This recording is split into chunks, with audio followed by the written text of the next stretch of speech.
So our last video engaging users, our audience, to help us discuss the idea of vaccine passports was removed on YouTube. It's the first time we've ever had a video removed.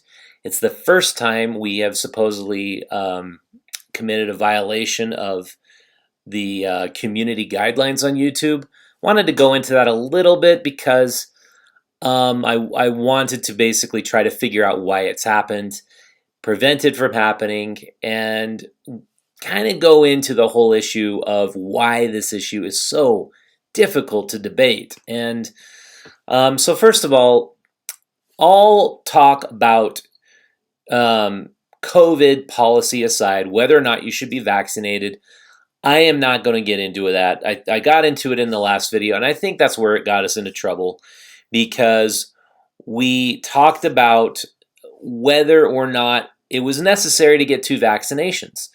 And that the basis for that discussion is my wife reads medical papers. She's a physicist, she has a doctorate, and follows the journal Nature Medicine. And the idea that everybody needs two vaccinations is being challenged by scientific papers. So I wanted to point that out to the YouTube community guidelines when I was questioning whether or not you needed double vaccinations if you had COVID before. Journal Nature is talking about fractional use of COVID vaccine doses could extend limited supplies and reduce mortality. So overall mortality could be reduced if we were giving the single dose to people who've had COVID before and the double dose to people who've never had COVID. And so there's several papers about that on Journal Nature. I did not just say that willy-nilly, but I did not cite my sources. So YouTube, I don't disparage you for pulling the video. I should cite my sources, and they're on here. So anyway, let's leave that all aside now, and let's talk about why this is such a sticky issue to actually debate the two sides of the COVID vaccine debate. Why is it so difficult to talk about? I think what it has to do with is that many people are reluctant to trust the federal government, and I was pointing that out in Utah especially. I think that in Utah we have this still pioneer spirit where the Mormon pioneers came out here. In a lot of ways, they were escaping persecution by both state and federal authorities. They came to the Great Basin to settle here to form their own kingdom. And so a lot of Mormons just don't trust the federal government. And despite the fact that Russell M. Nelson is telling Mormons, go out and get vaccinated, you really have no reason not to, there's about 20% of people living in Utah who just say they will absolutely not get vaccinated. And then another 15% who have extreme hesitancy in getting vaccinated. We wanted to delve into why that is happening, because if you have followed Utah Stories, we are the how and the why behind the news. That's what we do. I've been covering local news and journalism, doing journalism in Utah now for 14 years. Utah Stories magazine has been now in print for 13 years, been online for 16 years. We're not a fly-by-night operation. I value highly journalistic credibility, backing up claims with facts, not muddying the waters, not telling people misinformation. So it's the reasoning behind why people think the way they think.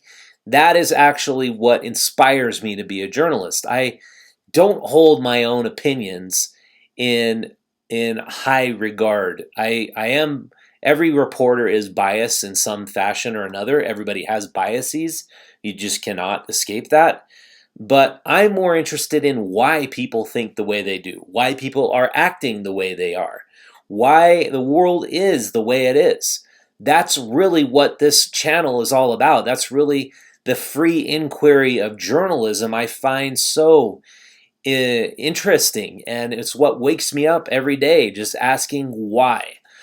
And so just asking why a lot of Mormons don't want to get vaccinated and going into some of the reasons why, I don't think should violate the YouTube community guidelines. I'm not saying that their opinions are valid, that they are the best opinions on the matter. I'm just saying this is the reasoning why they are acting as they are. And it's because a lot of people just simply don't trust what's coming out of the federal government, especially the CDC, especially through the mouth of Anthony Fauci, who has spread misinformation himself. Whereas if you were on YouTube and you disparaged anything that the CDC might have said, you would have been suspended or had a community infringement. So I think that the what we have here going on in Utah is a hyperpolarization. In the city, in Salt Lake City, we have a very left-leaning liberal city. Our mayors have been Democrats, liberals for, I believe, the last 40 years. Mayor Palmer de Palmas, I think, was perhaps I could be wrong, perhaps either an independent or Republican, but Didi Corradini, Rocky Anderson, Jackie Biskupski, and now Aaron Mendenhall, all far left-leaning liberals. I shouldn't say they're all far left-leaning, but they're all Democrats. But our state legislature is very, very staunch Republican, and very much, you could say, the overwhelming membership of the state legislature is LDS, Latter-day Saints, Mormons.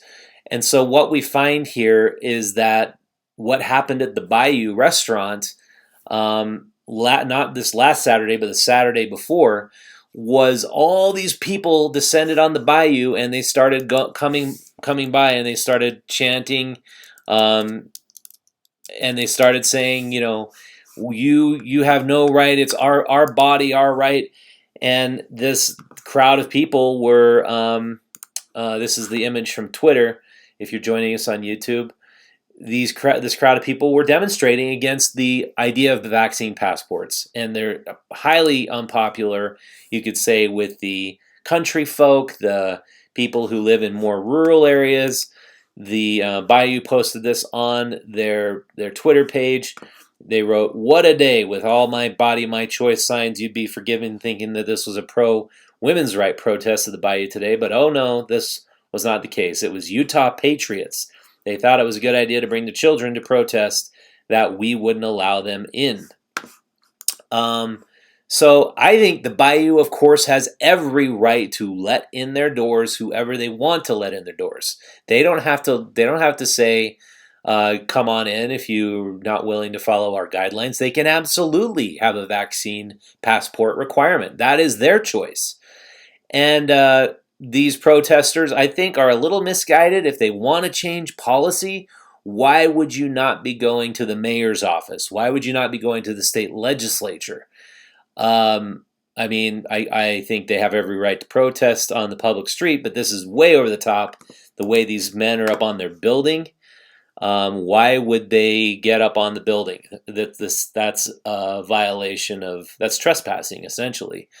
So I supported what's going on, but I tried to have Mark Alston on our program, and he agreed to come on. We were all set, and then I thought, well, I want to have somebody from the other side on as well, and we invited Eric Mustos on. And I didn't know that Eric Mustos has this reputation, or if he's done this, or I don't know about it. But apparently he's been accused of doxing people online, of harassment online. If that's true, I don't know. Those are the allegations. But I decided not to have Eric Mustos on. But when Mark Alston found out I had invited Eric Mustos on, he didn't want to come on. And so really this is indicative of the whole problem. The two sides simply do not want to talk to each other. They are talking past each other. Each side is in their own filter bubble. They're listening to their own opinions in their own echo chambers, and everyone's agreeing with each other in the Reddit forum on Salt Lake City that way to go Bayou, and let's keep Mark in business. And then people in Facebook groups or wherever they're at now, I don't even know, these patriots, wherever they organize, they're agreeing with each other, and there's no consensus. And with this channel, we try to bridge divides. We trying to get people together. We're trying to facilitate civil discourse. I'm actually just finding that's kind of not possible.